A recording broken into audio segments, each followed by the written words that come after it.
واش الحباب، واش العائله الزيكوسانيه، السلام عليكم ومرحبا بكم. اخوكم زيكوسان 07 في لا فيديو جديد. رسميا اقتناء الجزائر ل 14 طائره من طائرات سوخوي، وهذا الشيء اللي تاكد رسميا في الموقع الروسي العسكري الخبير.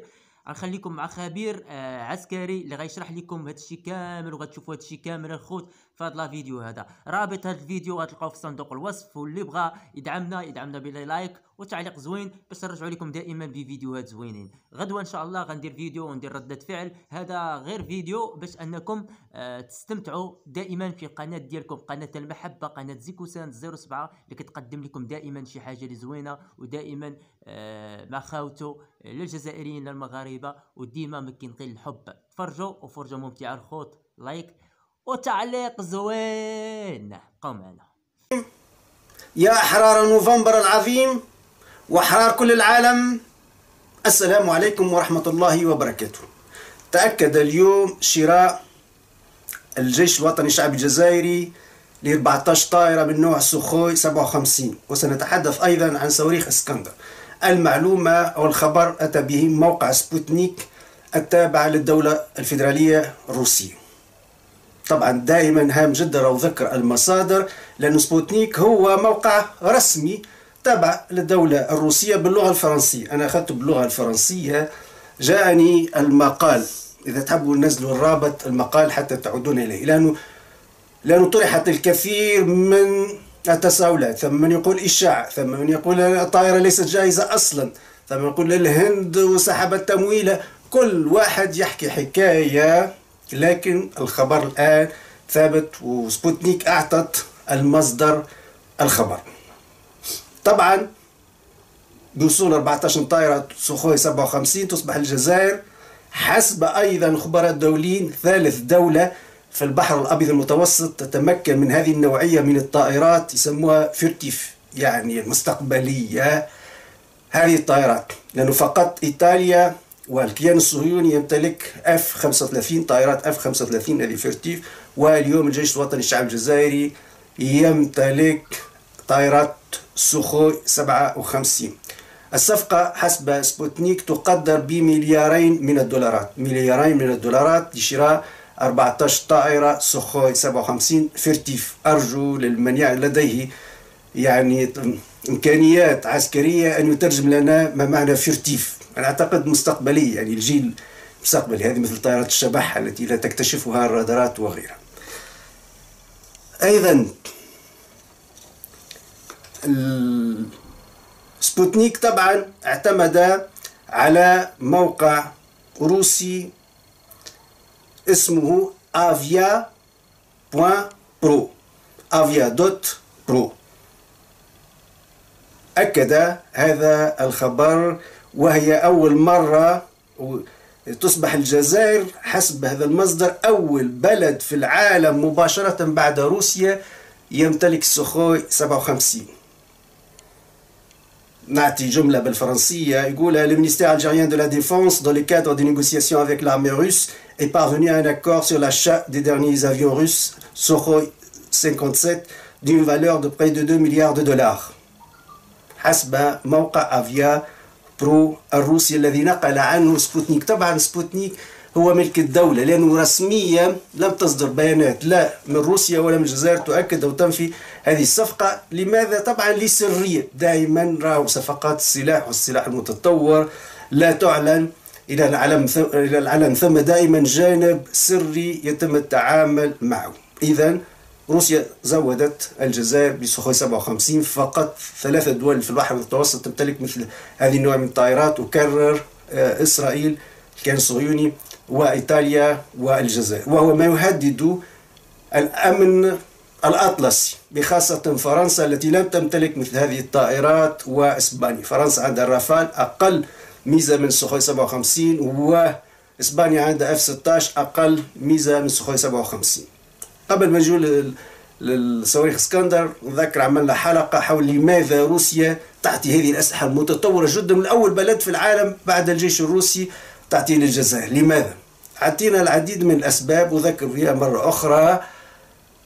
فنذكر أول شيء ثم علاقة تاريخية، صداقة تبدأ من الثورة الجزائرية، من ثورة نوفمبر 1954 إلى اليوم. لم تخن الجزائر روسيا، لم تخن روسيا الجزائر. رفع العلاقات الدولية ثم شيء اسمه أيضا وفاء. مش صحيح أنه فقط المصلحة، ولا أيضا الدول عندها أرشيف بعضها بعض، هو الصداقة والوفاء.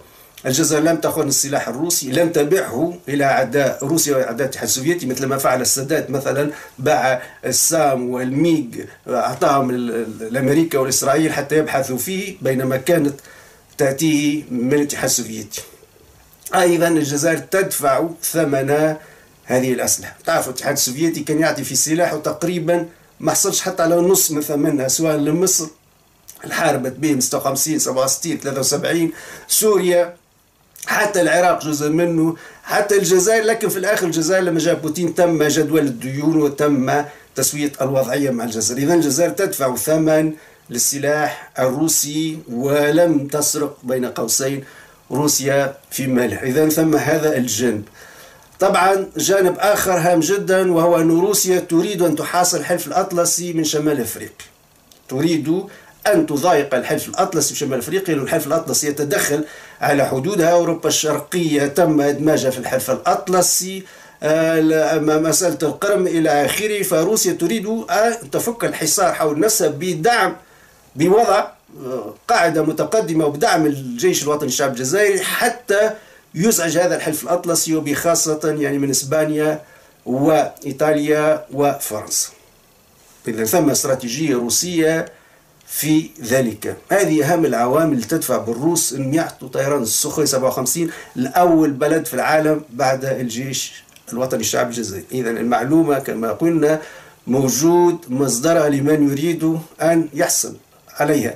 نذكر في الحلقة الماضية على السخوي 57 قلنا أنه في وزارة الدفاع ثم صورة جدارية كبيرة جدا فيها دبابات T90، وفيها أيضا صور لطائرة السخوي 57 في وزارة الدفاع، مما يعني أنه وزارة الدفاع مهتمة بشراء مثل هذه النوعية من الطائرات.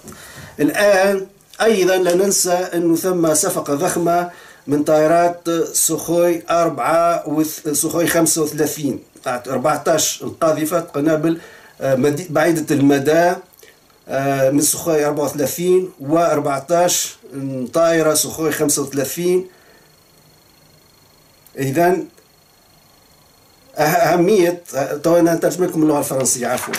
الأهمية الاستراتيجية سخوي 34 تكمن في أنها في نفس الوقت قاذفة استراتيجية على مدى بعيد، وقادرة على أن تدافع بنفسها على نفسها، يعني تدافع على نفسها، يعني طائرة قاذفة مقنبلة وفي نفس الوقت اعتراضية. يعني يقول لك السخوي 34 est également un avion qui est capable de se défendre lui-même et qui n'a pas besoin d'être accompagné. وهذا نادر جدا في الطائرة. يعني السخوي 34 قاذفة، وتعرف الطائرات القاذفة يلزم طائرات اعتراضية قتالية تصحبها لحمايتها، لأن الطائرة مقنبلة. لكن هذه طائرة مقنبلة وفي نفس الوقت اعتراضية، يعني قادرة أن تقاتل في الجو لحماية نفسها.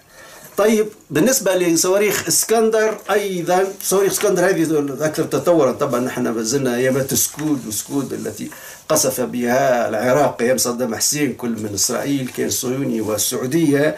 الآن صواريخ اسكندر استعرض الجيش الجزائري لأول مرة يستعرض الجيش الجزائري سلاحه الهجومي الحديث الذي اقتناه مؤخرا في روسيا، ونظام اسكندر A للصواريخ التكتيكية. وقد نشر الجيش الجزائري مقطع فيديو أظهر استخدام صواريخ اسكندر التكتيكية الحديثة في تدريبات أجراها مؤخرا. ولفتت صحيفة ميليتري واتش دائما هامر والمصادر الأمريكية إلى أن اسكندر يعتبر أقوى صاروخ باليستي تكتيكي في العالم، ولم تصدره روسيا إلا للجزائر وأرمينيا. أما الكوريتان الشمالية والجنوبية فكشفتا حسب الصحيفة في السوق عن نماذج شبيهة تعتمد التكنولوجيا الروسية. وقال الصحيفة أن مدى عمل اسكندر بلغ 500 كيلومتر، ويقيمه العسكريون في مختلف البلدان عالميا لسرعته الفائقة ودقته العالية وقدرته على المناورة ومسار تحليقه الذي من الصعب التنبؤ به واستحالة اعتراضه. وأشارت الصحيفة إلى أن نظام اسكندر الروسي الصنع يعتبر أحدث وأخطر سلاح في أفريقيا، كما أنه يعد من أحدث الأنظمة الهجومية في أخذ التكنولوجيا التي اشترتها الجزائر من روسيا إلى جانب منظومة S-400 للصواريخ المضادة للجو ودبابات تي 90 ومنظومات بانتسير للصواريخ والمدافع المضادة للجو والغواصات الحديثة عن مشروع فاتشا فيانكا. أذكر أيضا أن السلاح الروسي هو الأقل غلاء، يعني الأفضل سعرا من حيث الجودة. لما تقارن الجودة بالسعر تجد أغلى سلاح على الإطلاق في العالم هو السلاح الفرنسي، لهذا لا يشتري أحد. السلاح الروسي هو الأرخص على الإطلاق بالمقارنة مع السلاح الأمريكي والفرنسي وذو جودة عالية. أيضا هذه أحد الأسباب العقلانية، أنا ذكرت 3 أسباب، نزيد السبب الرابع أنه الجيش الجزائري يشتري من روسيا وروسيا تعطيها أفضل أنواع الأسلحة. هذا كل شيء هام جدا راهو، لأن الجزائر تستعد لمقارعة الحلف الأطلسي. شعار لن يتكرر إنزال سيدي فرج إن شاء الله أبدا، لن يتكرر إنزال سيدي فرج، لن يتكرر إنزال سيدي فرج إلى الأبد. إذن هذه المقدرة القوية للجيش الوطني الشعب الجزائري راهي أيضا هي قوة لتونس ولليبيا وللمغرب أيضا ولموريتانيا ولكل المنطقة.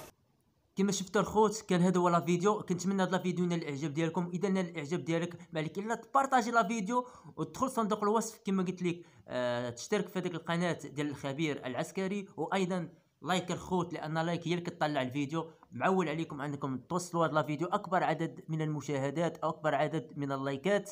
وكنشكركم بزاف على التفاعل ديالكم مع لا فيديوهات، وديديكاس الناس الجزائر كاملين. زنقه بيت. صلوا لي في ريوسكم.